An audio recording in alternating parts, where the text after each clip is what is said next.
I was about to fight the world's #2 boxer, but I hadn't eaten all day. My manager Joe rushed in with a bowl of beef and potatoes, but forgot the spoon. My hands were still wrapped, so he ran out to find one. Starving, I bent down and ate straight from the bowl. A reporter walked in and mocked me, saying I looked like a starving dog, no champion at all. I just smiled. After all I've been through, why would I care about his insults? No one believed in my comeback. Reporters even bet I wouldn't last 2 rounds. If not for the $250, I might not have shown up at all. The bell rang. My opponent's flurry of punches broke through my guard. Within 20 seconds, I was knocked to the ground. As the referee counted, I had 2 choices. Stay down, end the fight, take the $250, or get up and fight like a man. I chose the latter. A surge of strength rose inside me. I stood back up, blocked his attacks, and landed 2 sharp left hooks that stunned him. The hard years hadn't broken me. They forged my will. You look great.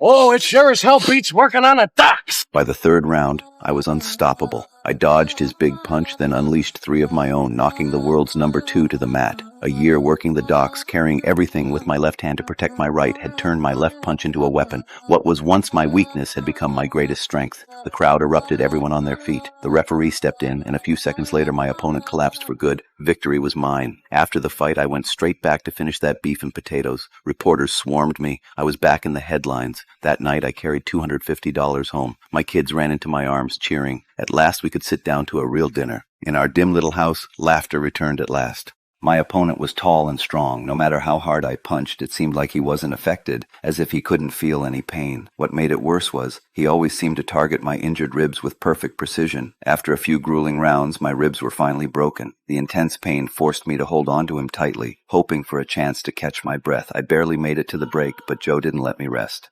Is he looking over at you? Shake your head like you don't need it. Shake your head like you don't want it. Yeah. Why is he sitting down?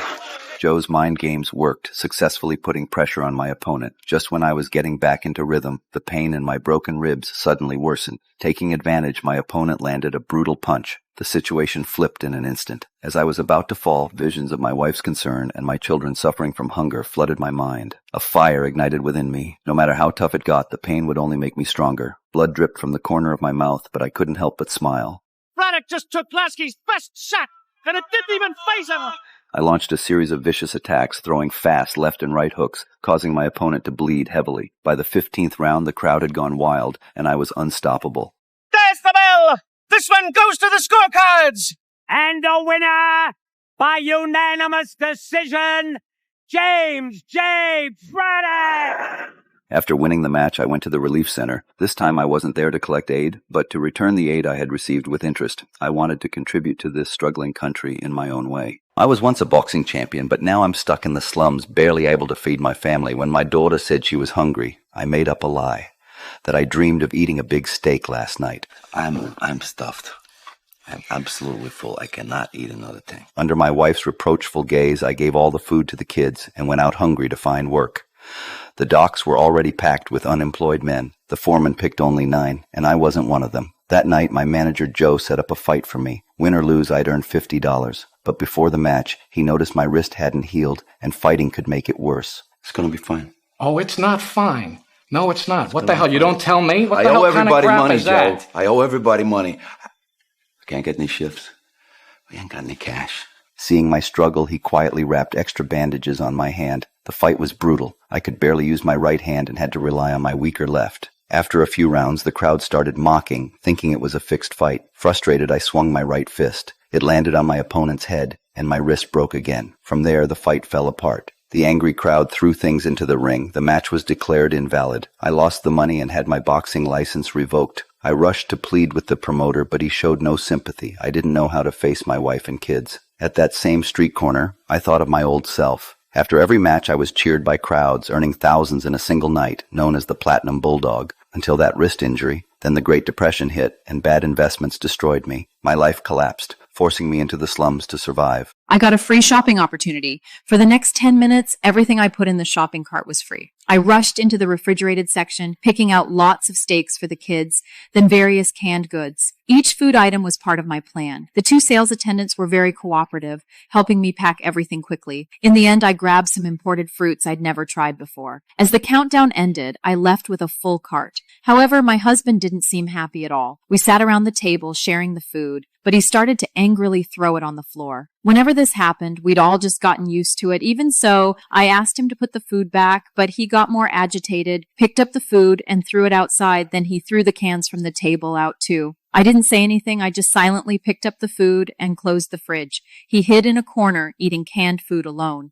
In fact, there was a reason for his behavior. I remembered when we first got married. We were a hopeful couple. He was a singer with dreams, and he was a promising writer. But an accident changed everything. He lost his beautiful voice. To support the family, he became a factory press worker. Though life was hard, I never left him. We raised 10 kids. Even though money was tight, we were happy. To help make ends meet, I often participated in advertising campaigns, which sometimes allowed us to buy new things. One day when my husband came home, he told me the landlord wanted us to move out in 3 weeks. But then something lucky happened. 2 men in suits came to see me.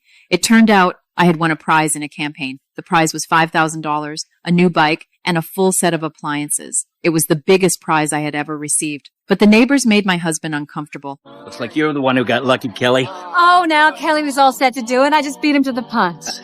We moved into our new house with a new fridge, freezer, washer, and dryer. I shared the big fridge with my husband, dreaming of someday filling it up, but he didn't seem the least bit excited. That night, it seemed like he was affected by the fridge, or maybe it was because his favorite team lost the game. He started yelling at the neighbors, and then he vented his anger on the fridge I had fought for.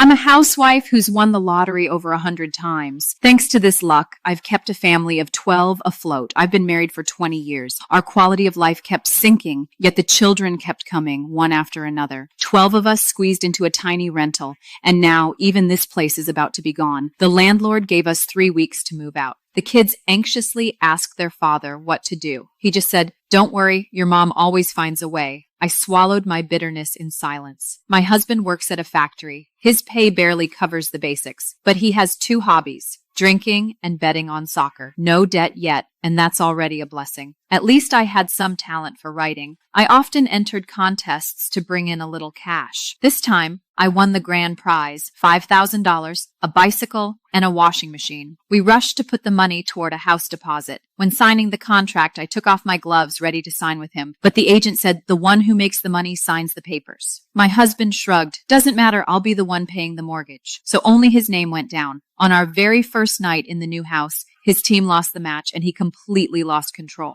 The older kids just watched numbly. They had seen it too many times.